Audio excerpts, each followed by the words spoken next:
Hello there, I'm Michelle B, and I've made a string of romantic readings for you. It's a pick a scenario kind of thing where you choose from 3 cards.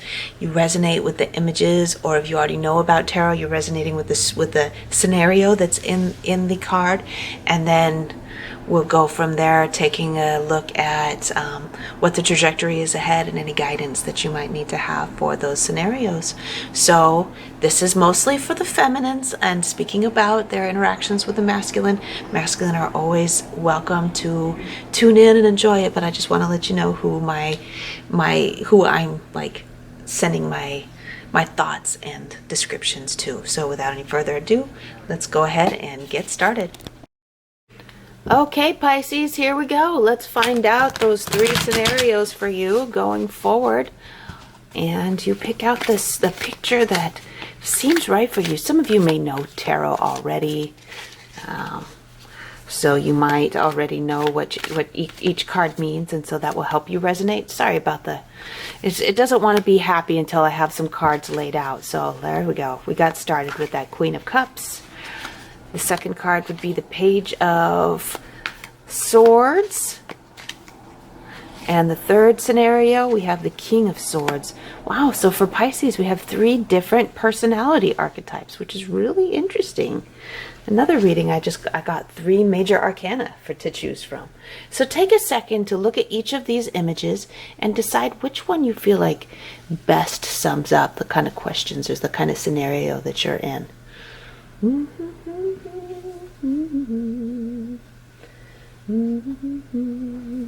So I'm going to go through and read number 1, number 2, and number 3 in order. So whichever one you resonate most with, you can skip ahead, or you can just watch all the readings, because you might learn a thing or two. But we're going to start out with this Queen of Cups. I'm wondering if this is you. For those of you who resonated with that, this is like this lady that's very intuitive, very emotionally attuned, and she pretty much knows what she wants. She knows how to share her love, and she's like, yeah, I want to be in connection with somebody else, so that they can fill my cup, and so that I can pour over, so that my cup can overflow onto them. We can share the elixir of love together. I like that. So let's look at a forward moving trajectory for Pisces. I want to just take the top card out of that. Well, I don't know, this is kind of like something that happened in the past, but it's also like it's a positive card for the future, because it's the movement from what used to be to where you're going to now. If you just walked away from a scenario where you were like, yeah, I invested a lot into this, but I feel like there are brighter horizons for me to go to. I have other 8 of Cups cards that are in the moonlight. So it's dark, and the person that's walking away doesn't know because it's in the dark, they don't know what they're getting themselves into in the next scenario. But I like this one a lot because it's lit up like it's daylight. Like the brighter skies are over here. And this person's going over to another valley where the sky is brighter, where the air is warmer and fresher, and there might be new things over there. Perhaps there's a chance that this Queen of Cups is going to find 2 more cups when they go over to this other horizon and come back with them. And then they'll have the 10 of Cups, which is a tra-la-la-la, happy ever after kind of scenario. Yay! But, maybe not. But anyway, whatever it is, it's better than what you've already been through. So I see positive things. Does this mean that there's new love on the horizon for you? Perhaps. But at least happiness. At least there's happiness over there. So let's look at some pieces of advice for Pisces from the cards. Guidance going forward. I'm asking for 2 cards, please. There's 1. One more card, please. For Pisces. Knight of Swords and Page of Wands. Okay.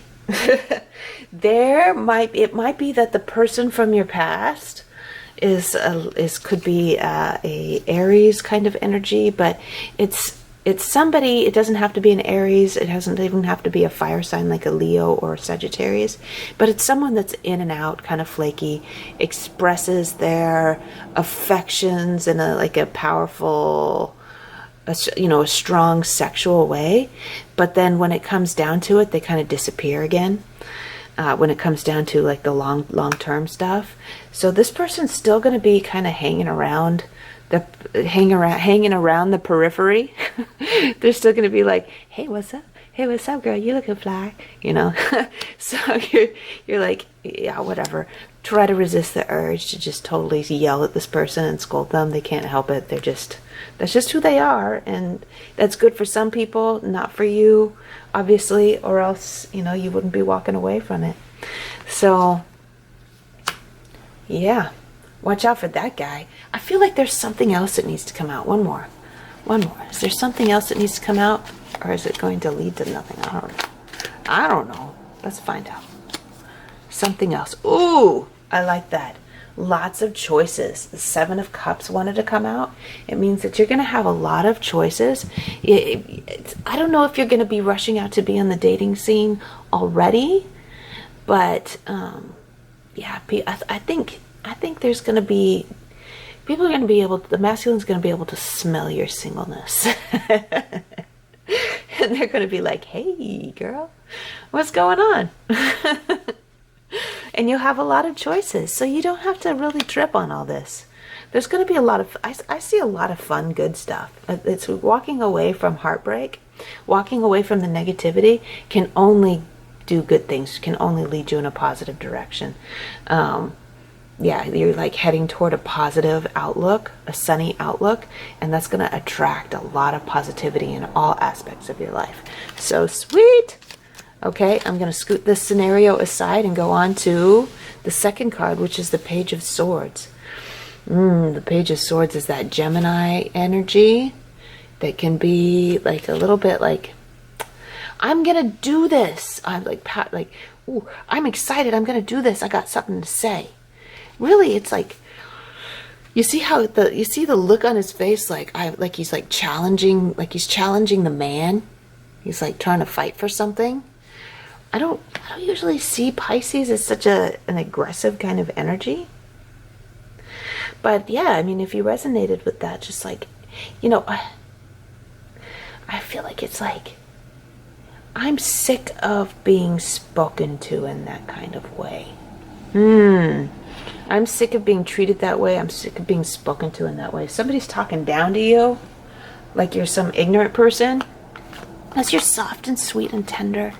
Pisces is a very young, sweet energy, and like it's because it's the transition between the old and the new. They can look to the untrained eye. Pisces can seem naive, which is very unfortunate because that is not the case. Pisces always knows what's going on.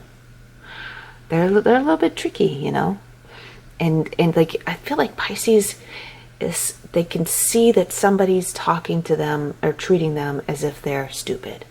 I feel like it's somebody who's been emotionally manipulating or gaslighting them in some way. Like maybe not maliciously, but it's just that this person, that's how this other person has learned how to deal with the feminine, is that they've learned that if they appeal to their emotional sensibilities, that they can get what they want, and Pisces is like, that's enough, don't treat me like that. What's the future trajectory for this scenario? I want this one. Well, we got the 10 of Cups, so you speak in your mind. I think that's going to bring about a sense of respect from your partner. You have mutual respect. But it's like nipping the situation in the bud before it transitions into you becoming increasingly resentful because you feel like somebody's talking down to you and you just don't say anything, and you get pissier and pissier and pissier about it. You're not doing anything about it.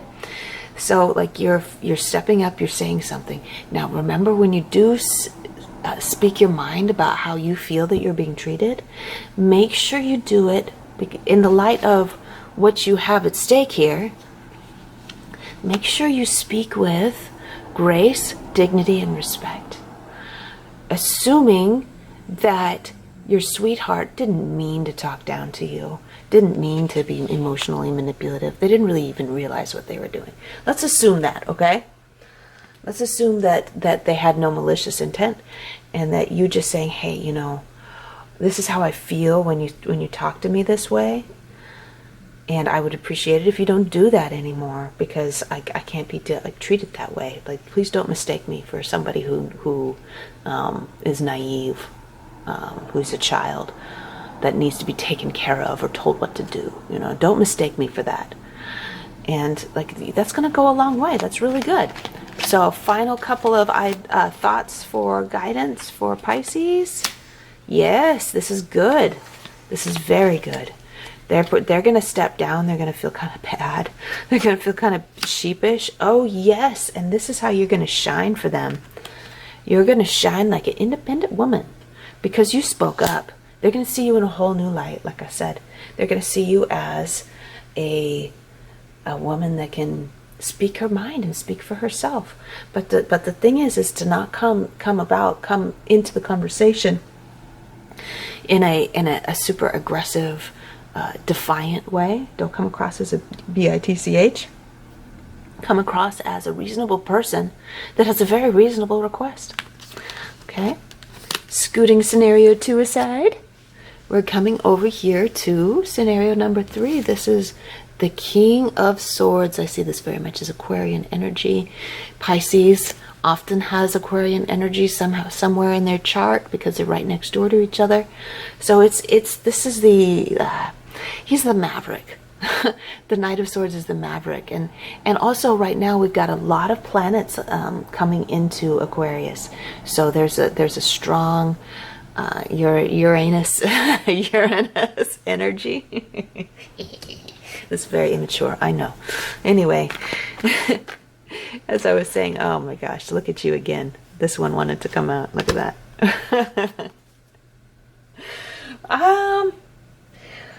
Anyway, so it's like, I feel like you feel like being a, you know what? Because of that Aquarian energy is a little bit of a rebel, a little bit crazy.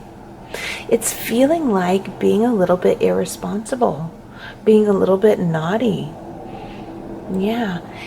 Are you in the realm of relationships, and there's a huge spectrum of different kinds of relationships you could possibly be in. But in the realm of relationships, like if you are in a committed relationship, you might be thinking about spicing things up and getting a little bit sassy, getting a little bit crazy and naughty in your committed relationship by, let's sneak away on our lunch break and like do some naughty stuff, or call in sick and like spend the day in bed, or like try all these I'm gonna have to rate this mature, do some role play, or do some naughty stuff, go to a naughty store together. But if you're dating around, I feel like this is you being like, I don't have to go out with anybody I don't want to. If I don't feel like talking to you, I don't have to. You're just like you're being a little bit sassy because you can.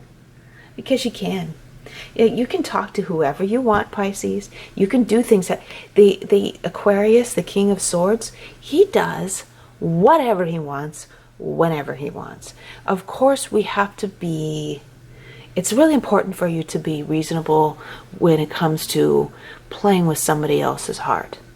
We don't want to mess with anybody's heart. So like, be reasonable, be mindful about how you're playing people.